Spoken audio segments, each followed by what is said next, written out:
وأحسن منك لم تر قط عيني، وأجمل منك لم تلد النساء. خلقت مبرأ من كل عيب، خلقت مبرأ من كل عيب، كأنك قد خلقت كما تشاء. كتاب أنزلناه إليك مبارك ليدبروا آياته وليتذكر أولو الألباب. یہ کتاب برکت والی ہے جسے ہم نے آپ کی طرف نازل فرمایا ہے تاکہ دانش مند لوگ اس کی آیتوں میں غور و فکر کریں اور نصیحت حاصل کریں۔ اللہم صلی علی سیدنا محمد وعلی آل سیدنا محمد بعدد کل ذرۃ مئۃ الف الف مرۃ۔ سامعین و ناظرین اکرام، السلام علیکم ورحمۃ اللہ وبرکاتہ۔ سامعین اکرام، سورہ ہود آیت نمبر 53 سے 58، حصہ دوم، درس نمبر 958۔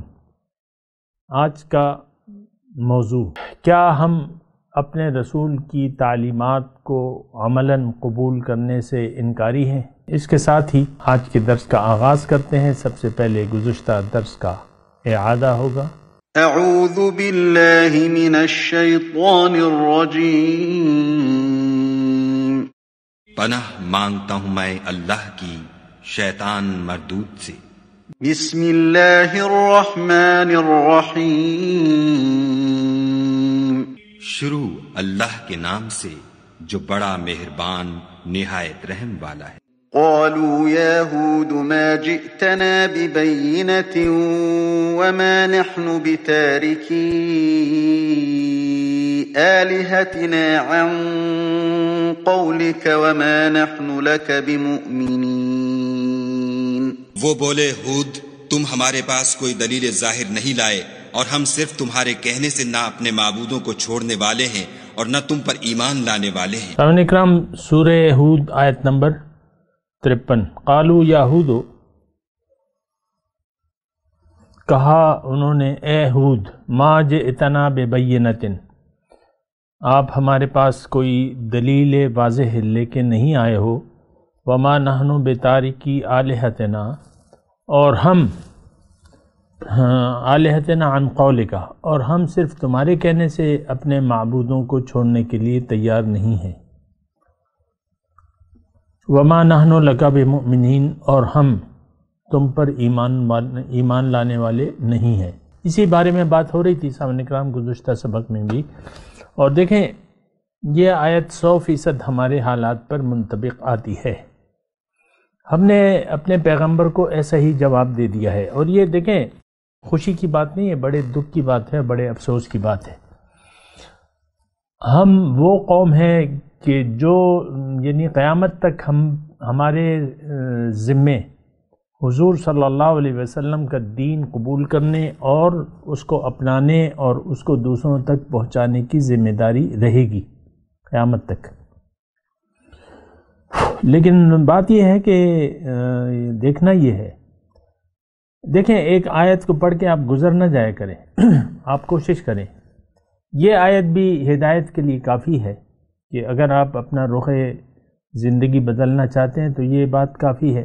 یا تو ہم قوم ہود کی مانند ہیں یا ان کے متبعین کی مانند ہیں۔ دیکھیں دو ہی گروہ تھے۔ قوم ہود پہ جب عذاب آیا تو کچھ لوگ بچا لیے گئے جو ان پر ایمان لائے تھے۔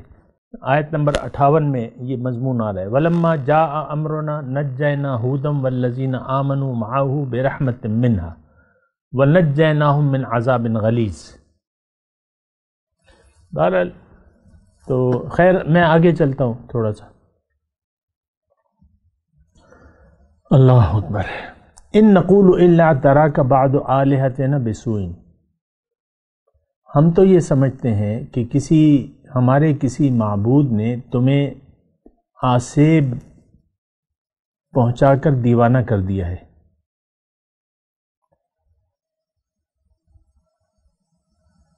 قال انی اشہد اللہ، انہوں نے کہا کہ میں اللہ کو گواہ کرتا ہوں، واشہدوا، اور تم بھی گواہ رہو، انی بریء مما تشرکون، کہ میں بیزار ہوں ان ہستیوں سے جن کو تم اللہ کا شریک بناتے ہو، میں اس سے بیزار ہوں، من دونہ، اس کے سوا، فکیدونی، تو تم سب مل کر میرے بارے میں جو یعنی میرے خلاف جو تدبیر کرنا چاہو کرو، ثم لا تنظرون، اور مجھے مہلت نہ دو، انی توکلت علی اللہ ربی و ربکم، میرا بھروسہ تو اس اللہ پہ ہے جو کہ تمہارا بھی رب ہے اور میرا بھی رب ہے، ما من دابۃ الا هو آخذ بناصیتھا، کوئی چلنے پھرنے والا زمین پہ ایسا نہیں ہے کہ جو جسے اس سے جس کو اس اللہ نے اس کی چوٹی سے پکڑا نہ ہو، ان ربی علی صراط مستقیم، میرا پروردگار تو سیدھے راستے پر ہے۔ 3 آیات کا ہم نے ترجمہ پڑھا ہے۔ یہ ہود علیہ السلام کی قوم عاد نے کہا کہ ہمارا یہ خیال ہے کہ بعض بتوں کا تمہیں آزار پہنچائے کہ تم ایسی باتیں کر رہے ہو، معاذ اللہ۔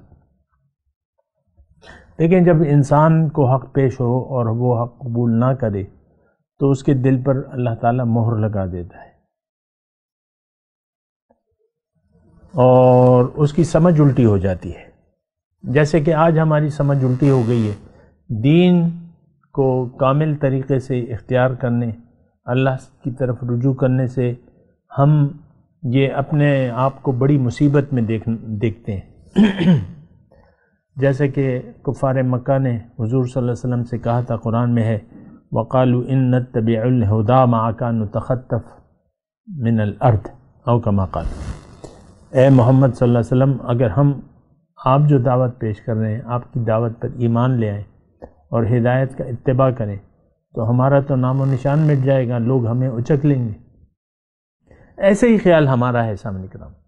دین کی طرف رجوع میں آج ہم اپنا نقصان سمجھتے ہیں، فائدہ نہیں سمجھتے۔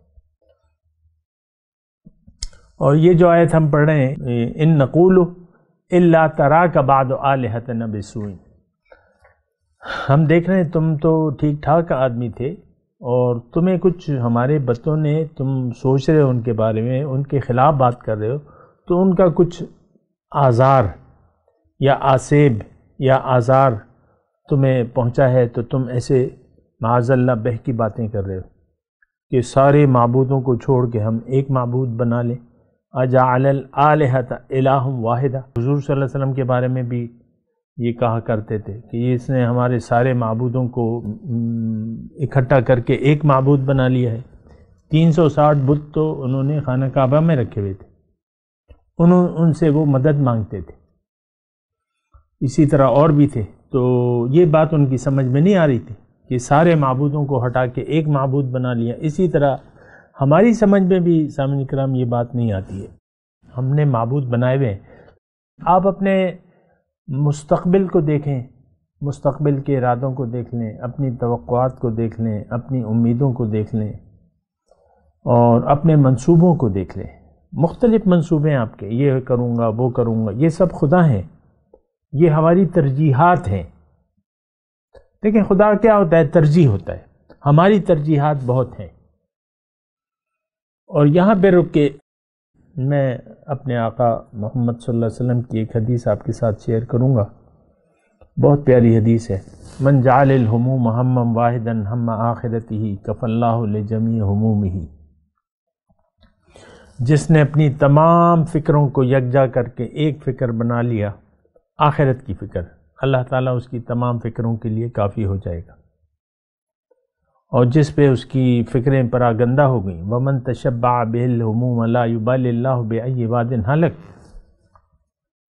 جس پہ اس کی غم سوچیں، غم پراگندہ ہو گئے کہ یہ بھی کرنا ہے، وہ بھی کرنا ہے، وہ بھی کرنا ہے، تو اللہ تعالیٰ پھر اس کی بات کی پرواہ نہیں کرے گا کہ کس گڑھے میں جا کے وہ گرتا ہے اور ہلاک ہوتا ہے۔ تو لا یبالی اللہ بأی واد ہلک، اللہ تعالیٰ اس بات کی پرواہ نہیں کرتا۔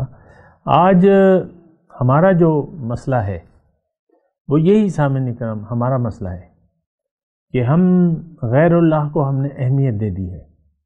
یہ دیکھیں نا، ان نقول الا تراک بعد آلہتنا بسوء، اس جملے پہ آپ غور کریں، کیوں یعنی ان کی قوم نے ایسا جملہ کیوں کہا کہ ہمارے بتوں کا آزار تمہیں پہنچا ہے۔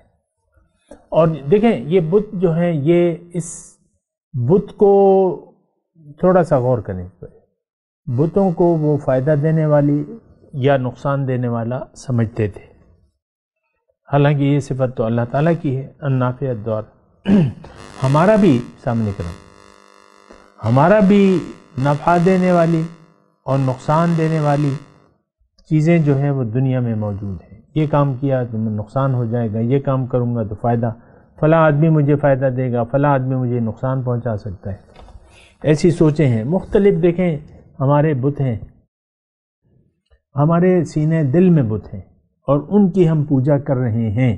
یہ بات میں بتا دوں، بڑا بت جو ہے، یعنی بڑے بتوں میں سے ایک بت جو ہے ہمارا مال و دولت کا ہے، وَتُحِبُّونَ الْمَالَ حُبًّا جَمًّا، اللہ تعالیٰ نے اس کے بارے میں ہمیں فرمایا کہ تم مال سے تو بہت ٹوٹ کے محبت کرتے ہو۔ وَإِنَّهُ لِحُبِّ الْخَيْرِ لَشَدِيدٌ، یہ خیر کی جو طلب ہے اس میں بہت زیادہ سخت ہے۔ آپ دیکھ لیں، ہم میں سے ہر شخص تقریباً اپنے مفادات کے تحت زندگی گزار رہے ہیں۔ ہماری زندگی میں للہیت نہ ہے، نہ ہم لانا چاہتے ہیں۔ تو یہ ان نقول الا تراک بعد آلہتنا بسوء، اس میں یہ جملہ پوشیدہ ہے جو ہمارے اندر کی آواز ہے۔ ہم کہتے ہیں کہ ہم نے رشوت نہ لی، مثال کے طور پہ مثال، رشوت نہ لی، کرپشن نہ کی، تو پھر تو ہم مال کی کمی کا شکار ہو جائیں گے۔ مال تو زیادہ چاہیے ہمیں، ضروریات زیادہ ہیں، مال بھی زیادہ چاہیے، تو رشوت لو، کرپشن کرو، مال زیادہ آ جائے گا، گاڑی لے لو گے، یہ کر لو گے، وہ کر لو گے، بڑے کام بن جائیں گے۔ اب یہ ہم نے اہمیت دے دی ہے ایک چیز میں، یعنی حرام کو ہم نے حلال قرار دے دیا ہے۔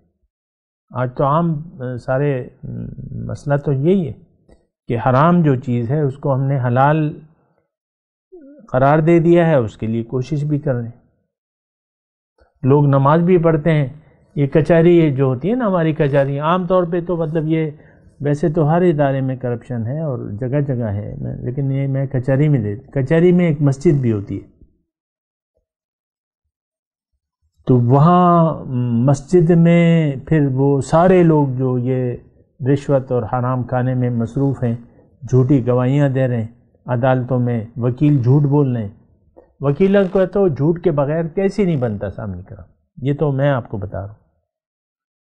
اور چور کا اور قاتل کا وہ کیس نہیں لیتے کہ بس غم مت کرو، تم نے چوری کی ہے، تم نے جو کچھ بھی کیا ہے میں تمہیں بچاؤں گا، بس اتنی مجھے فیس دے دو۔ تو ایسا ہے وکلا کا پیشہ ہے کہ نہیں؟ عام طور پہ ایسے ہی ہے۔ ان نقول الا تراک بعد آلہتنا بسوء، کوئی نقصان، کوئی تمہیں آسیب پہنچائے، کوئی آزار ہمارے بتوں کا، تو پھر پیغمبر نے کہا کہ نہیں، ایسی بات تو نہیں ہے۔ قال انی اشہد اللہ واشہد انی بریء مما تشرکون۔ تھوڑا سا اس کو اگر آپ سمجھنے کی کوشش کریں ان جملے کو، اس میں مضمون موجود ہے۔ میں اللہ کو گواہ کرتا ہوں اور تم بھی گواہ رہو کہ میں بیزار ہوں ان ہستیوں کے فائدے اور نقصان سے کہ جس کو تم اللہ کے ساتھ شریک کرتے ہو، من دونی جمیعاً فقیدونی، تم تدبیر کرو۔ اب یہ اشہد اللہ کا کیا مطلب ہے؟ اللہ کی شہادت، اللہ تعالیٰ کیسے شہادت دیتا ہے، یا اللہ کی شہادت کا کیا مطلب ہے یہاں پہ؟ تھوڑا سا اس پہ غور کریں، اس میں مضمون ہے تھوڑا۔ وہ یہ ہے، دیکھیں اللہ تعالیٰ کی ایک تو شہادت جو ہے ایک قولی ہوتی ہے، ایک عملی ہوتی ہے۔ قول سے تو اللہ تعالیٰ نے، یعنی اپنے قول سے تو اللہ تعالیٰ نے وحی بھجوا دی، ہدایت ہے، یہ اللہ تعالیٰ کی شہادت ہے۔ پھر عمل سے ایک شہادت ہے کہ پیغمبر کی بات جس نے بھی نہ مانی اس کا حال برا ہوگا۔ اور یعنی جس نے حق سے روگردانی اختیار کر لی وہ چین کی زندگی نہ جیے گا. یہ میں آج کے حساب سے بات کر رہا ہوں. آج کا انسان اگر پریشان ہے، بے چین ہے، بے سکون ہے، تو واحد وجہ اس کی یہ ہے کہ اس نے اللہ کی یاد سے منہ موڑ لیا ہے. اب انسان کا پریشان ہونا یہ اللہ تعالیٰ کی واقعاتی شہادت ہے. آپ کی سمجھ میں بات آ رہی ہے؟ انسان آج مسلمان جو ہے اللہ کے عذاب میں ہے، من حیث القوم. ہر طرف سے اس کو مارا جا رہا ہے، اس پر ظلم کیا جا رہا ہے، اور دنیا کی زمام اختیار باطل کے ہاتھ میں ہے. کیونکہ آج کا مسلمان مومن نہ رہا، صرف زبان کا مسلمان ہے، تو وہ اللہ کے عذاب میں مبتلا ہے. یہ اللہ تعالیٰ کی واقعاتی شہادت ہے. سامنے کا مسلمانوں نے جب اپنی منزل کو بھلا دیا تو اللہ تعالیٰ نے کافروں کو بھیج کے ان کو تہہ تیغ کر دیا. لاکھوں کروڑوں کی تعداد میں سقوط بغداد کے وقت مسلمانوں کا خون بہایا گیا، کیونکہ ہم نے اپنی منزل کو چھوڑ دیا تھا. وہ تاریخی واقعات ہیں، آپ کو معلوم ہونے چاہیے. تو دیکھیں، شہادت، اللہ تعالیٰ کی شہادت، مثال کے طور پہ اللہ تعالیٰ کی اس سے پہلے قوم نوح تھی، قوم عاد سے پہلے قوم نوح تھی. طوفان آیا، غرق ہو گئے، اور یہ اللہ تعالیٰ کی واقعاتی شہادت تھی. تاریخی واقعات یہ شہادت کے طور پہ بھی اللہ تعالیٰ نے ہمیں پیش کیے. جو بھی اللہ تعالیٰ ابھی ہمیں یہ واقعات بتا رہے ہیں، یہ اللہ تعالیٰ کی گواہی ہے کہ جس نے پیغمبر کی بات کو نہ مانا، انفرادی طور پہ یا اجتماعی طور پہ اس پہ اللہ تعالیٰ کا عذاب آئے گا. اب حضور صلی اللہ علیہ وسلم کا دور رسالت ہے. میں ویسے ہی آپ کی ایک ذہنی خلش اگر آپ کی ذہن میں پیدا ہو سکتی ہے تو وہ یہ ہے کہ بھئی ہم نے تو حضور کی رسالت سے انکار کر دیا، عملی طور پہ ہم پہ تو کوئی عذاب نہیں آ رہا. یعنی ایسا عذاب کہ ہمارا نام و نشان مٹ جائے، تو ایسا نہیں ہوگا. قیامت تک حضور کی رسالت کا دور ہے، اور یعنی ایسا انسانوں پر ایسا عذاب استحصال نہیں آئے گا جیسے کہ قوم نوح پہ آیا تھا. قوم نوح یہ تھا کہ ساری دنیا کے لوگ تو وہیں پہ جمع تھے، جتنے بھی تھے، اور صرف مومنوں کو بچا لیا گیا، باقی سب لوگوں پر عذاب آ گیا. تو ایسا عذاب اب نہیں آئے گا. ہاں، عذاب کی مختلف اقسام ہیں. اس وقت بھی میں آپ کو کہتا رہتا ہوں، اللہ تعالیٰ کے عذاب میں ہم مبتلا ہیں، انفرادی طور پہ بھی ہیں اور اجتماعی طور پہ بھی ہیں. آج کا ہر انسان پریشان ہے، مختلف. وہ کہتا ہے میرے پاس پیسے آ جائیں بس میں خوش ہو جاؤں گا. وہ یہ کہتا ہے میری شادی ہو جائے میں خوش ہوں، میرے بچے ہو جائیں بس میں خوش ہو جاؤں گا. مثال کے طور پہ ہر ایک کے اپنے اپنے مسائل ہیں. تو رہتا وہ پریشان ہے، وہ مسئلہ حل بھی ہو جاتا ہے، پھر بھی وہ پریشان رہتا ہے، پھر اور مسئلہ کھڑا ہو جاتا ہے. تو دیکھیں، یہ تو اللہ تعالیٰ کے جو قولی شہادت ہے وہ یہی ہے. من اعرض عن ذکری فإن له معیشۃ ضنکا. جس نے بھی میری یاد سے منہ موڑ لیا، میں اس کی زندگی میں اس پر تنگ کر دوں گا.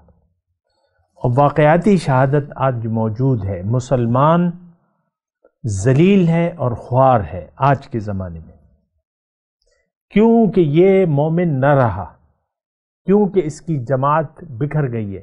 جماعت نہیں ہے، مومن نہیں ہے، اس کی جماعت نہیں ہے، اس کا کوئی امیر نہیں ہے، اور ایسی کوئی تحریک بھی نہیں ہے کہ مسلمان اکٹھے ہو جائیں، یکجا ہو جائیں، اللہ کے حضور توبہ کریں، اللہ کی طرف رجوع کریں، اور اللہ کے دین کے غلبے کے لیے کام کرنا چاہیں، ایک ریاست بنائیں. نہ ہو تو اس کے لیے کوشش کریں. ایسی کوئی کوشش نہیں ہو رہی. تو یہ اللہ تعالیٰ کی شہادت ہے. یعنی دیکھیں، پیغمبر کا بھروسہ تو اللہ پہ ہوتا ہے. آیت نمبر 56 میں کیا ہے؟ انی توکلت علی اللہ ربی و ربکم، کہ میرا بھروسہ تو اللہ پہ ہے، مجھے کوئی پرواہ نہیں.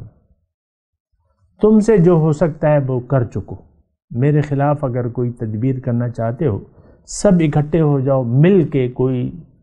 یعنی میں تو بیزار ہوں ان ہستیوں سے جو تم شریک کرتے ہو. میں تو ایک الہ واحد کی بندگی بھی کرتا ہوں اور تمہیں دعوت بھی دیتا ہوں، باقی تمہاری مرضی ہے، میرے خلاف تدبیریں کرو، سب اکٹھے ہو کے۔ میرا بھروسہ میرا رب، میرے اپنے رب پہ ہے جو تمہارا بھی رب ہے اور میرا بھی رب ہے، اور میں تو اس لیے پریشان نہیں ہوں کہ ما من دابۃ الا هو آخذ بناصیتها، کوئی مخلوق اللہ تعالیٰ کی ایسی نہیں ہے جس کو اس نے اس کی چوٹی سے نہ پکڑ رکھا ہو، یعنی مخلوق اللہ کے اختیار میں ہے، اللہ کی مرضی کے بغیر کوئی کام نہیں ہو سکتا۔ تم لوگ جتنا بھی مجھے نقصان پہنچانا چاہتے ہو کوشش کر لو، تم نہیں پہنچا سکتے مجھے نقصان، تم اللہ کے فیصلے سے آگے نہیں بڑھ سکتے۔ پیغمبر پر اللہ تعالیٰ عذاب نہیں نازل کرتا، پیغمبر اور مومنوں کو بچا لیتا ہے۔ اور آگے چلتے ہیں، فَإِن تَوَلَّوْا فَقُدْ أَبْلَغْتُكُمْ مَا أُرْسِلْتُ بِهِ إِلَيْكُمْ، اگر تم روگردانی کرتے ہو تو جو پیغام میرے ہاتھ تمہاری طرف بھیجا گیا ہے وہ تو میں نے تمہیں پہنچا دیا۔ وَيَسْتَخْلِفُ رَبِّي قَوْمًا غَيْرَكُمْ، اور میرا رب تمہاری جگہ اور لوگوں کو لا بسائے گا۔ وَلَا تَضُرُّونَهُ شَيْئًا، اور تم اللہ کا کچھ بھی نہیں بگاڑ سکتے۔ إِنَّ رَبِّي عَلَى كُلِّ شَيْءٍ حَفِيظٌ، میرا رب تو ہر چیز پر نگہبان ہے۔ تو یہ مسئلہ ہے سامعین کرام۔ اچھا، اس میں مسئلہ یہ ہے، انی توکلت علی اللہ، اس میں ذرا تھوڑا سا آپ غور کریں، ما من دابۃ الا هو آخذ بناصیتها، کوئی مخلوق، دابہ کہتے ہیں ما یدب علی الارض، جو زمین پہ چلنے پھرنے والا یا رینگنے والا، سب کو اللہ تعالیٰ نے اس کی چوٹی سے، یعنی اس کی زمام اختیار اللہ کے ہاتھ میں، اللہ کے حکم، اللہ کا فیصلہ نہ ہو کسی کو نقصان پہنچانے کا تو کوئی اس کو نقصان نہیں پہنچا سکتا۔ یہ تو حدیث کا بھی مضمون ہے کہ اللہ تعالیٰ زمین کے سارے لوگ مل کے ایک آدمی کو نقصان، یعنی ایک آدمی کے لیے اللہ تعالیٰ نے نفع لکھ دیا ہو اور سارے لوگ مل کے نقصان پہنچانا چاہتے ہوں تو ایسا نہیں ہو سکتا، یا ایک آدمی کو اللہ تعالیٰ نے فیصلہ کر دیا ہو نقصان کا اور سارے آدمی مل کے اس کو نقصان سے بچانے کی کوشش کریں تو ایسا بھی نہیں ہو سکتا۔ حدیث کا مضمون واضح ہے، یعنی برتر اور بادشاہ حقیقی جو ہے وہ اللہ کی ذات ہے۔ ان ربی علی صراط مستقیم، میرا رب جو ہے وہ سیدھے راستے پر ہے۔ فَإِن تَوَلَّوْا، اگر تم نے رخ پھیر لیا اس سے، میری دعوت اللہ کی طرف جو ہے اس سے تم نے رخ پھیر لیا، استغفار نہ کیا، رجوع نہ کیا اللہ تعالیٰ کی طرف، تو میرا تو کوئی نقصان نہیں ہے، میں نے تو جو پہنچانا تھا پہنچا دیا اللہ تعالیٰ کی طرف سے۔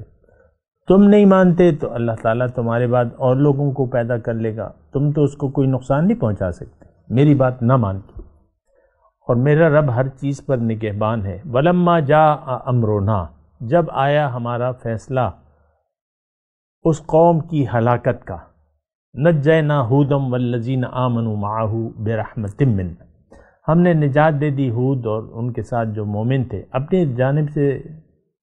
ظاہر ہے کہ اللہ ہی ہے سب کچھ، عذاب دینے والا بھی اور بچانے والا بھی، تو ان کو میں نے بچا لیا۔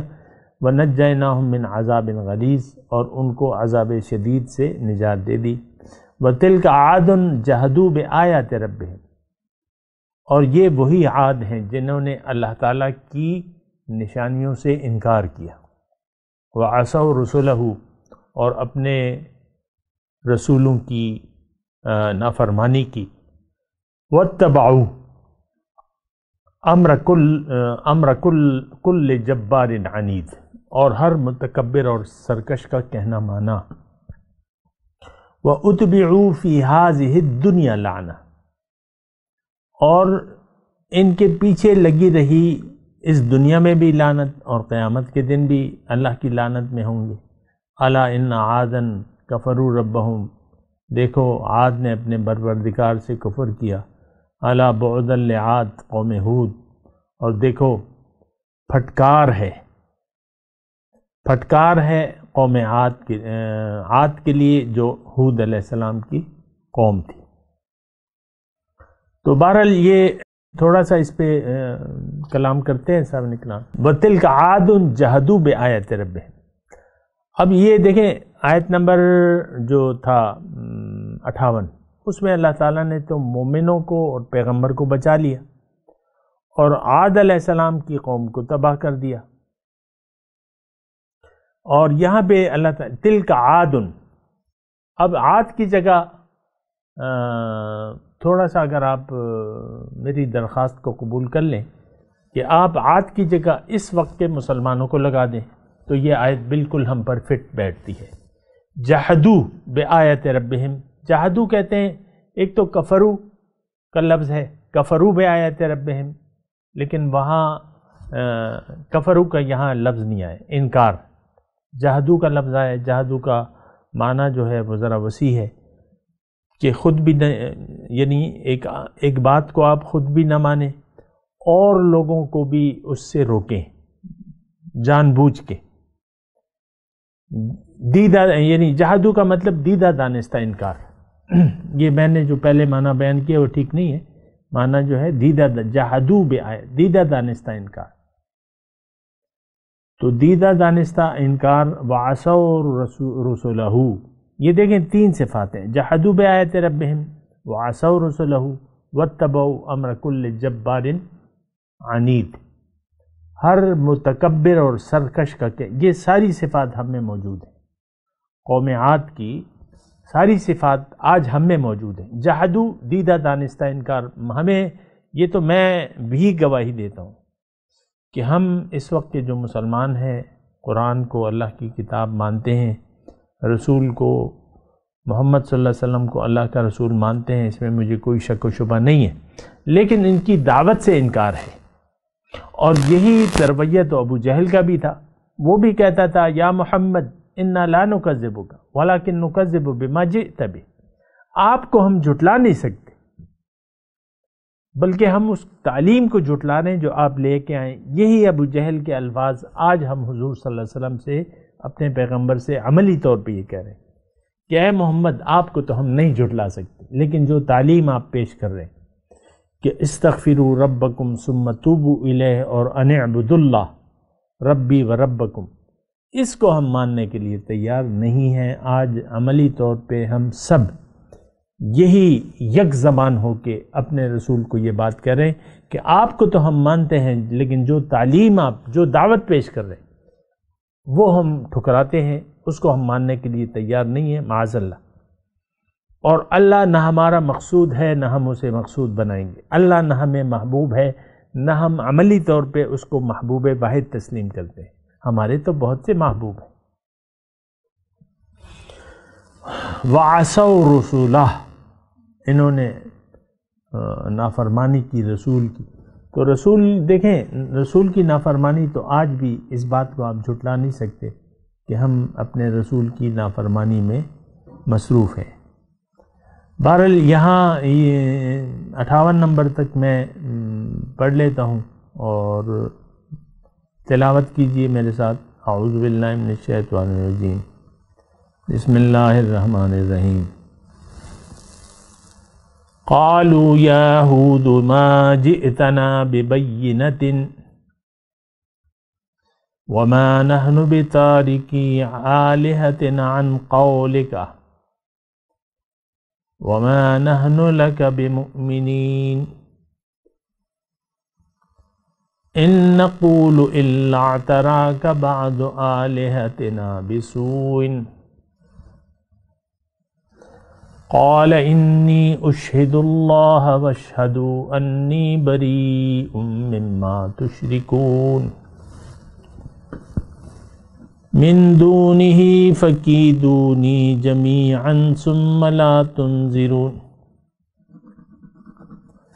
إني توكلت على الله ربي وربكم ما من دابة إلا هو آخذ بناصيتها